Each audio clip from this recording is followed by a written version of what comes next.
I know these are somber and uncertain times for all of us as a city.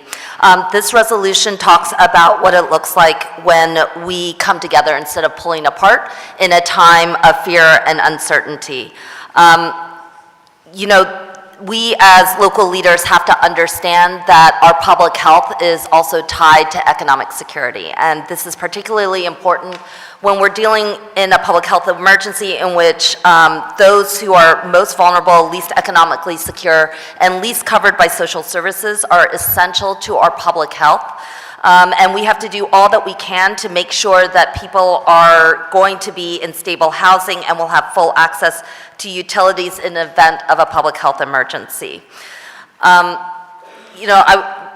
Over the last several weeks, cities and municipalities have had to grapple with things that should really be the purview of the federal government, and it is extraordinarily unfortunate that the federal government has chosen instead to peddle in untruths to mask a significant amount of incompetency. And I do want to specifically note that the xenophobia and anti-Asian sentiments exhibited by the occupant of the White House, particularly in reference to the coronavirus disease and COVID-19, has been appalling and is untrue and results in people not having appropriate information or getting appropriate testing as needed. Nevertheless, that means that we as a city have to come together to lead a bold and efficient response that protects the safety of all our residents. And that's in part why we're calling upon and asking my colleagues to call upon our responsible agencies to explore a temporary moratorium on evictions, mortgage foreclosures, and utility shutoffs in the event of a COVID-19 public health outbreak and emergency here in the city of Philadelphia. We already have the support of our sheriff. Miami police have just announced a suspension of evictions under their purview. San Jose and San Francisco are also moving.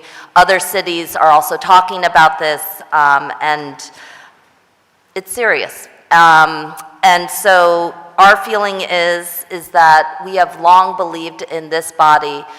We have taken tremendous measures to keep people housing secure, and even more so now in this public health crisis. We believe that housing is a human right, and no one should have to choose between their own safety, their health, and the ability to keep a roof over their heads.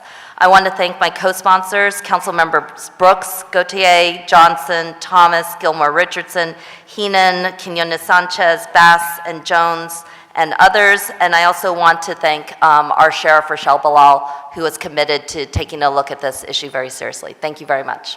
Thank you, Councilwoman.